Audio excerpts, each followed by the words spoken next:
Hello, welcome to a how-to. Today we are going to focus on the posture Chaturanga, and it is a challenge.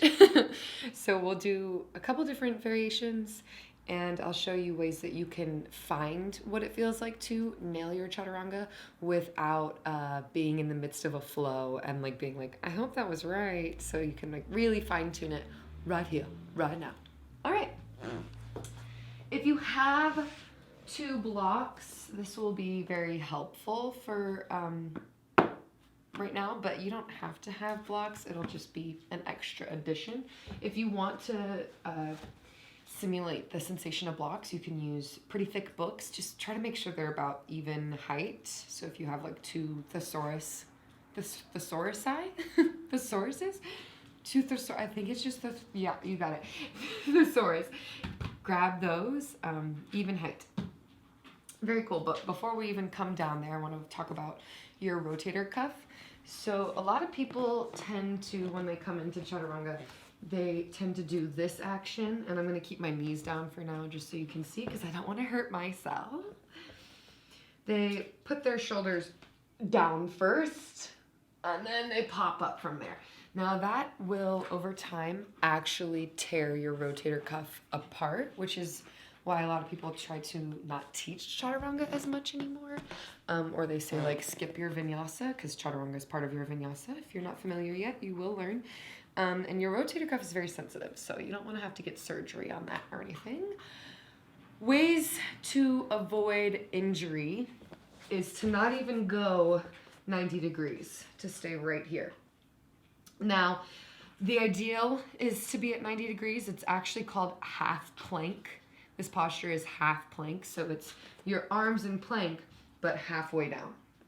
So 90 degrees is ideal, but I don't even want you to go down there yet until you feel really confident and you could take a picture of yourself when you're at 90 degrees. I would prefer it if you would just stay right here, around 45, maybe even a little higher. And that's where we will land. Now, to feel the sensation of 90 degrees, roll your shoulders up to your ears and back. Up to your ears and back. Now, plug the shoulders in and back, so they're really nice and supportive for a broad chest here. Now, your elbows will hug into your ribs, and your arms will go right in line with your elbows, wrist to elbow. This is what a proper Chaturanga arm looks like. So you have to be able to support your weight right here with the shoulder lifted.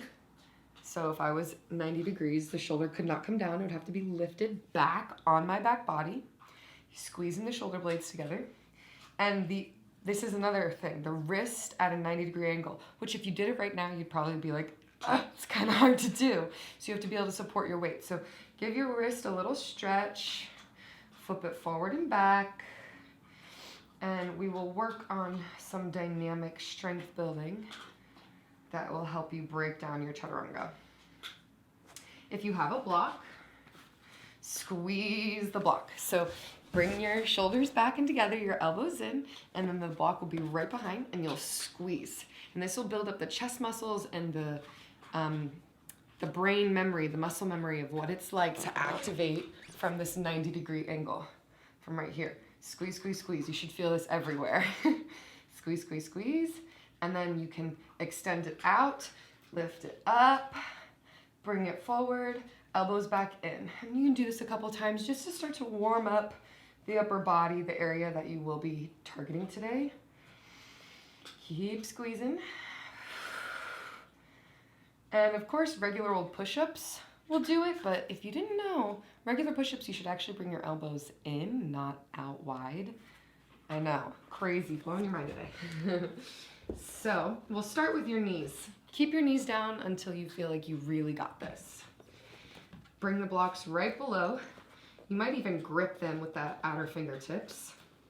You want your blocks shoulder distance apart, wrists shoulder distance apart.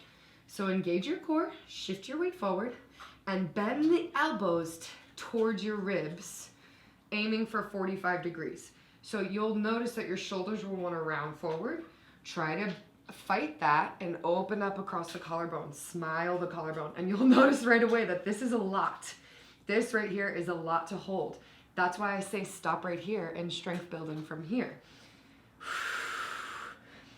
And then you can lift to up dog. And spread your feet, open up your legs, push down to the tops of your feet.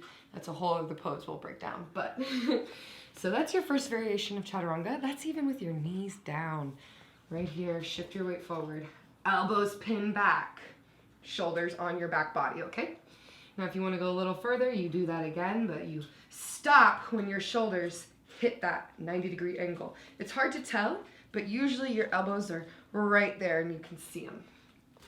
If you were to do that without the blocks, it's a similar sensation, but even a little more intense. You gotta engage your core to lift and push it back up.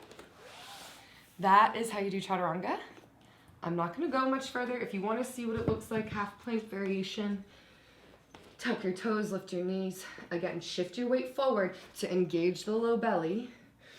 Grip through the hands and open up the collarbones, bend the elbows, and hold the half plank.